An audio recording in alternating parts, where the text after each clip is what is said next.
Hello friends, இன்றைக்கி நம்ம இந்த வீடியோவில் என்ன பார்க்க போகிறோம்னா மீன் குழம்பு எப்படி செய்ய போகிறோன்னு பார்க்க போகிறோம். வாங்க அது பார்க்கலாம். அதுக்கு தேவையான பொருட்கள், ஃபஸ்ட்டு 100 கிராம் புளியை 1/2 லிட்டர் தண்ணி ஊற்றி நல்லா கழுவி கரைச்சி வச்சுக்கோங்க ரெடியாக. அதுக்கப்புறம் ஒரு பாத்திரம் எடுத்து வச்சுக்கோங்க. பாத்திரம் நல்லா காஞ்ச பிறகு 4லேருந்து 6 டேபிள் ஸ்பூன் ஆயில் சேர்த்துக்கலாம். ஸோ எண்ணெய் காஞ்ச பிறகு 1 டேபிள் ஸ்பூன் கடுகு சேர்த்துக்கோங்க. கடுகு பொரிஞ்சு வந்ததுக்கப்புறம் 1/2 டேபிள் ஸ்பூன் சீரகம் சேர்த்துக்கலாம்.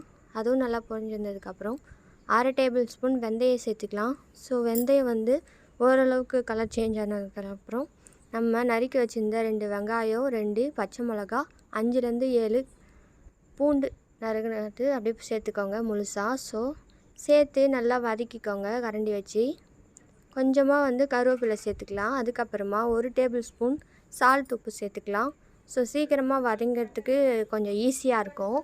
அதையும் சேர்த்து நல்லா வதக்கிக்கோங்க. ஸோ இந்த மாதிரி நல்லா வதக்கிக்கோங்க. அதுக்கப்புறமா நம்ம நறுக்கி வச்சுருந்த தக்காளி 2 தக்காளி பொடிசாக நறுக்கி வச்சுருக்கோம்.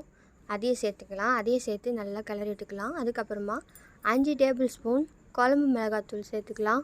ஸோ அதையும் சேர்த்து அதுக்கப்புறமா நம்ம கரைச்சி வச்சுருந்த புளி தண்ணியை நல்லா கையில் நல்லா வடிகட்டி சேர்த்துக்கலாம். சேர்த்து நல்லா கரண்டி வச்சு நல்லா கிளறி விட்டுக்கோங்க. இந்த மாதிரி நல்லா அடி விட்டு நல்லா கிளறி விட்டுக்கலாம்.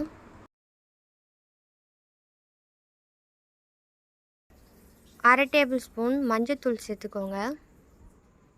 சேர்த்து நல்லா கிளறி விட்டுக்கோங்க.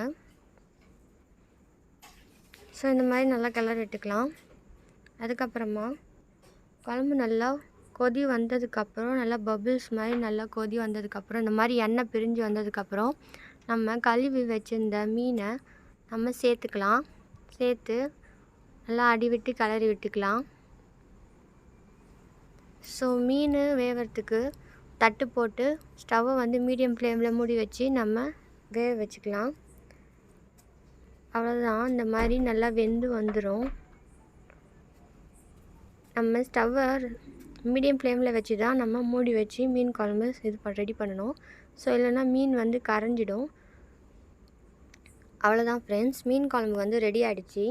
உங்களுக்கு வேணும்னா கெட்டியாக வேணும்னா நீங்கள் இன்னும் கொஞ்சம் கூட நீங்கள் கொதிக்க வச்சுக்கலாம் மீன் போடுறதுக்கு முன்னாடி. இல்லைனா நீங்கள் இதே மாதிரி ஃபாலோ பண்ணலாம்.